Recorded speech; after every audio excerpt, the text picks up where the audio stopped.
Hey everyone, welcome back to The Engineered Angler. My name's Franco. I'm a professional engineer, lure designer and maker, and an avid fisherman. And this week we're going to make a little bit of a different lure. It's a topwater lure that gives a lot of action on topwater. Well, why explain it all? I actually made a little bit of a prototype. It would just be easier to show you what it does on the water.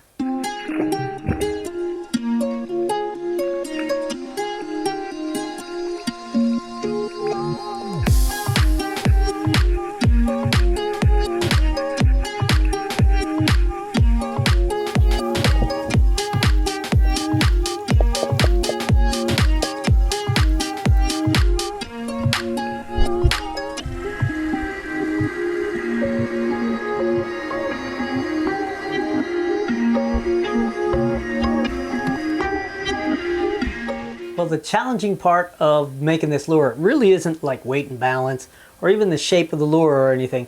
It's really more about the shape of these little wings and how to make them so that they actually fold so that when you cast it, it flies with the wings closed. Then when it lands, it readily opens so it'll do the crawling deal, and all that without getting so complicated that it's not worth making.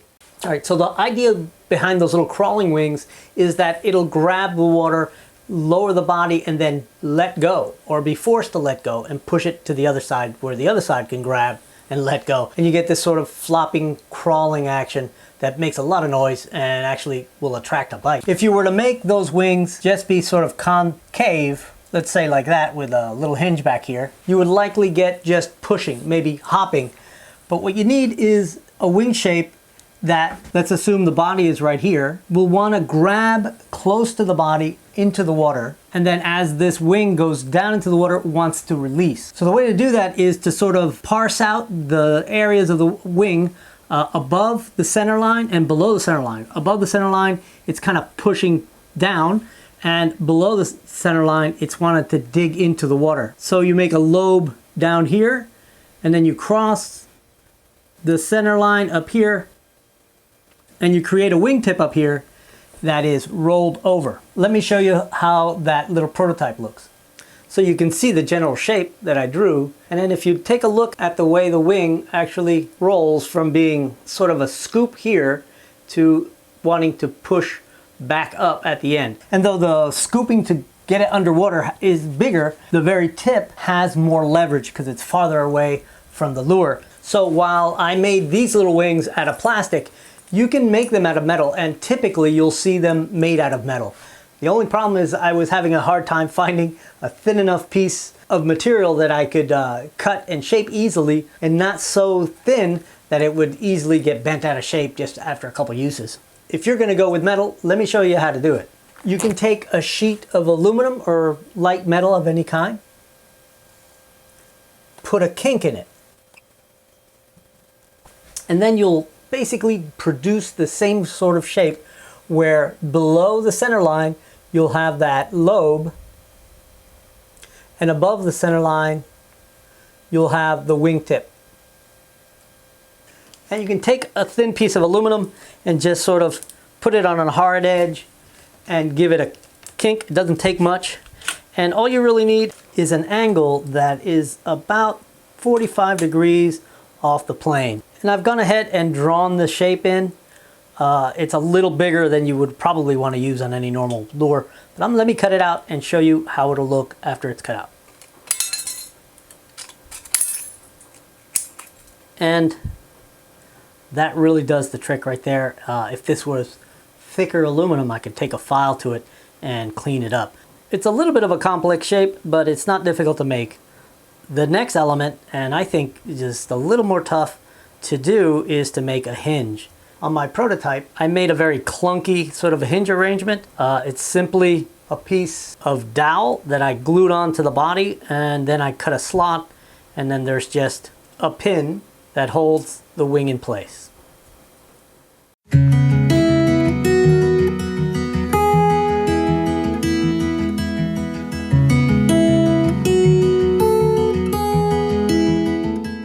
There's a lot of ways to make little hinges, and I'm going to use one that I think will be easier for me to make, and that's going to be linked together wire eyes. And so they'll create a hinge by having these two linked eyes, one going into the body and one glued to this inside edge of the wing. And I'll have two of these. And hopefully that'll do the trick. The only additional complicating factor is how to keep that wing from going too far back. But I think I can come up with something pretty simple. Let's get started making the wings. And just like you can take a little thin sheet of aluminum or metal and give it a little kink, you can also do that with a piece of Lexan. Let me show you.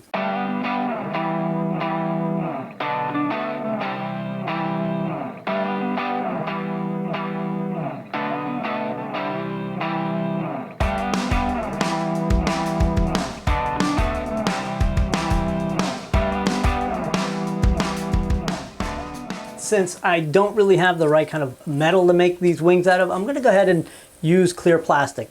Well, I've already got a little stencil that I cut out of some aluminum foil tape, and I'm going to use that to make more stencils out of some blue painter's tape. And I'm just going to use the wax paper trick so I can cut out both the left and the right on each one of these. And I'm going to make two, so I'm going to need 4 wings. All right, so the idea of having tape on both sides is that when I cut out the template on one side, I'm essentially cutting 2 sides at one time. So I end up with the mirror image, and this way I get both sides of the wings right off the bat without having to go through a lot of trouble. All right, now it's just a matter of cutting these out. And I've got the left and right. All I have to do now is peel it off of the wax paper and stick it on to the material. So just like we talked about, I'm going to put this on an angle so that the bottom lobe is well below the crease line and then the top lobe is well above the crease line. All right, let's put the other one on. All right, and it's just going to be a matter of cutting these out. And in addition to making them out of that plexiglass, I'm going to make some out of another clear plastic, clear spoon. I know that seems a little weird, but that's exactly what I made the wings on this prototype with. The cup shape on the spoon makes it just about perfect for this application. I get the scoop on the bottom down here and then the pushing back out at the tip. And we do about exactly the same thing. I'm going to start down here where it's cupped down and set that bottom lobe, extends that tip all the way beyond the curve change. All I have to do is put the other one on from the other way and then shape them. Now, shaping these things, you're just going to have to find a way that's easiest for you. I'm imagining that for most people it'll be using a Dremel, but I'm going to probably take these things out to the belt sander and grind them back as far as I can, and then come in here and use the Dremel tool with a little sanding cylinder on it and get it down right along the tape line.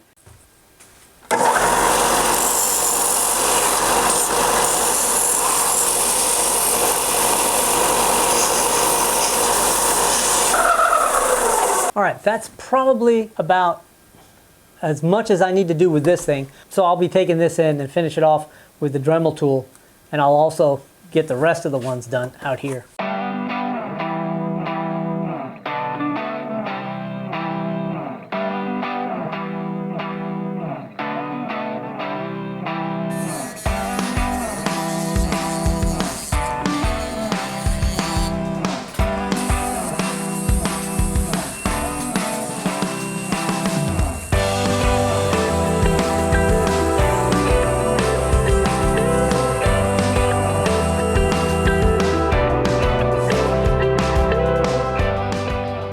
So let me give you a close-up look of the difference between making one with that hard chamfer or that hard bend in it and the one with the sort of progressive curve in it.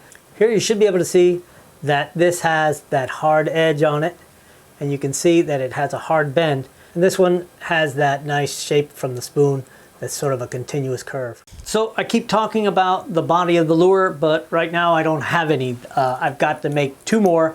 And I want to make them similar to this, sort of a pseudo frog shaped body. And all I did to shape this one was to shape it on the lathe. And then I took it to the belt sander and sort of just sanded a nice flat spot on the top.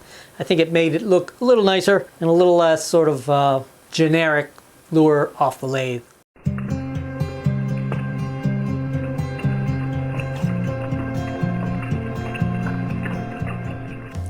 So this is a piece of cypress that I harvested from my property after a storm a few years back. But anyway, I really like using cypress. It's very light, but it's really stable. And there's just something about making a frog out of a tree that grows in a swamp.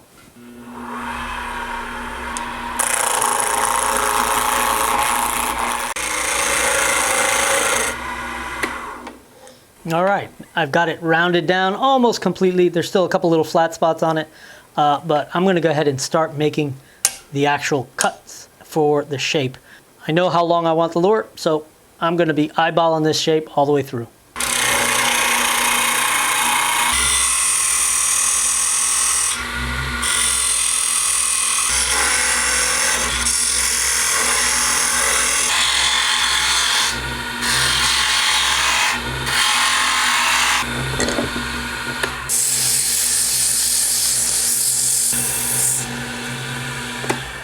All right, it's sanded as good as I want to get it, and now I'm just going to get it off here and cut it off.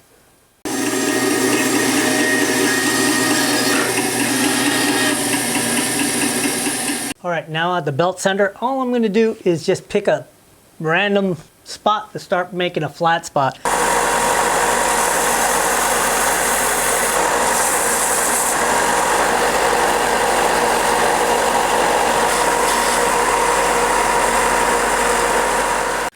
All right, now I'm going to go ahead and just dip it in some polyacrylic. This is a water-based wood finish, and it does a pretty good job of soaking into the wood and giving it a pretty good seal. All right, now while that sets and dries, I'll go ahead and start working on those little twist eye hinges.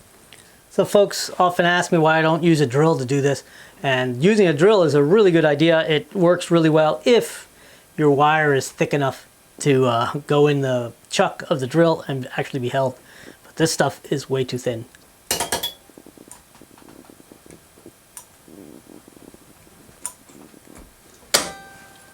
All right. That should be a good little hinge.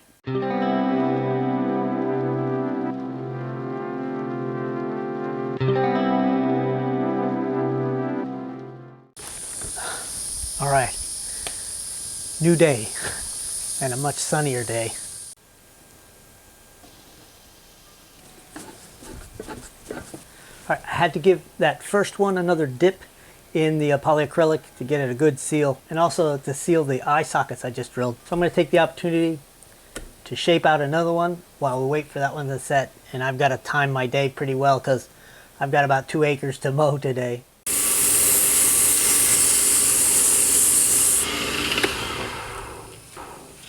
Well, I'm about done with this one. I've got it smoothed out pretty nicely.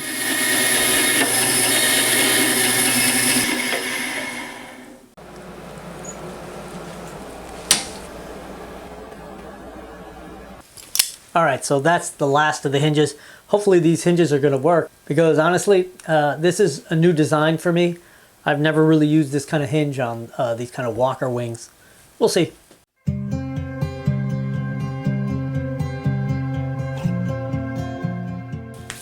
All right, so now it's time to figure out how to attach these little hinges, but putting them in the body will be straightforward. I'll just drill holes and glue them in. And I guess it's a decision on where I want the glob of glue, on the outside or on the inside. Let's take the tape off. And I'm not gonna need these things to be much longer than around 9 millimeters, maybe just short of 3/8. And I'll just eyeball the lengths. And I'm going to take these jeweler's pliers and just kind of form a little bit of a curve so it contours to the plastic. What I'm also going to do with this thing is drill a tiny hole just behind the wire on both of them so that when I put the glue on, it'll fall into that little hole and create sort of a little slug of glue that is sort of a stud stuck into the plastic, and that should keep it from yanking off. I don't have to depend completely on surface adhesion.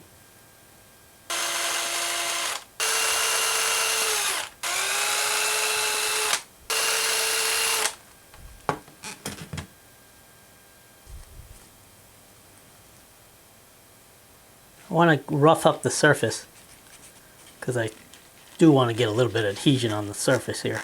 Now I'm just going to wipe it down with some alcohol here. All right, and then we'll do just one at a time here. Shouldn't be too bad, I hope.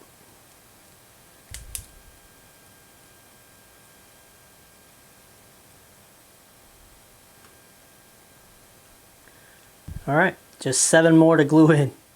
So now it's a matter of marking where to drill, and I'll just put a couple of dots there and drill these out. But I'm not going to install these permanently until I get it painted.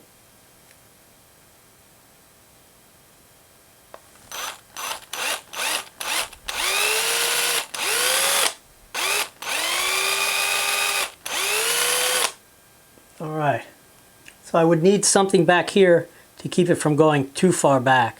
And I'll show you what I came up with. You see the little loop of wire I bent and glued to this side. So now when it comes back, it stops with that little loop of wire, and I can bend it to have it go back a little farther or keep it a little more forward. All right, I also went ahead and made up these hook eyes and the tie-on eye so I can just insert these things and glue them. And I'll spare you the details of gluing them in. It's just a matter of mixing a little bit of 2-part epoxy, sliding it in the hole, and letting it set for a little while.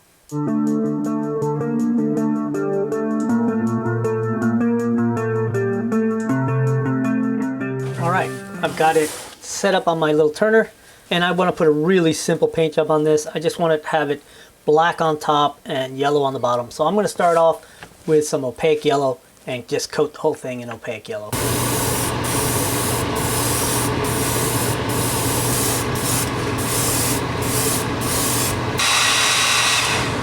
On second thought, I think I'm going to go ahead and add a third color.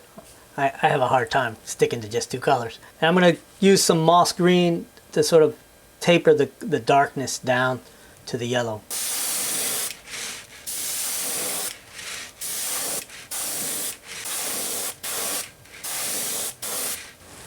All right, let's move to opaque black, and I'm going to hit it on top pretty heavy.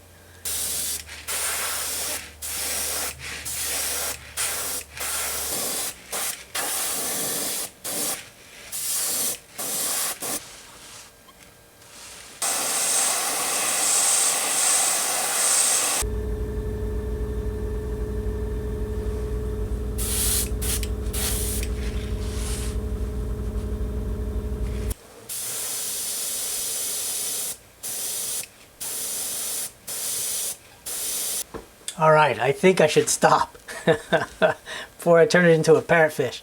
All right, that's good enough. I'm going to put a clear coat on it, and then I'm going to mount the wings, and then I'm going to put another clear coat on it. All right, so before I get to clear coating this, I wanted to show you something really quickly. I did put a weight in the belly of it, and I had forgotten to show it on video, but on this one you can see it. It's just 2.5 gram lead split shot. Drilled a hole, stuck it in there, and just sealed up the hole with a little more UV resin. And that weight is there, so if the lure falls into the water upside down, it'll self-right. That's the only reason for it. And as usual, I'm using UV resin. This is a UV Cure epoxy resin. All right, so this is a thin coat of clear. When this is set up, I'll come back, I'll put in the eyes, and then I'll install the little wings, and I'll give it another good solid clear coat. Turn on the lights, and we'll let this sit for at least 40 minutes. All right, should be long enough. It's been about 35 minutes. Should be long enough, at least for me, to put the eyes on and get it ready for the next clear coat. All right, that looks pretty cool.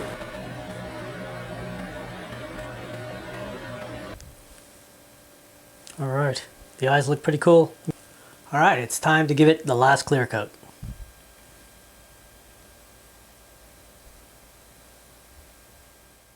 All right, let's get this thing set. And when it's done, we'll go ahead and put some hooks on it and head out to the lake. And hopefully we'll have light and maybe even a bite.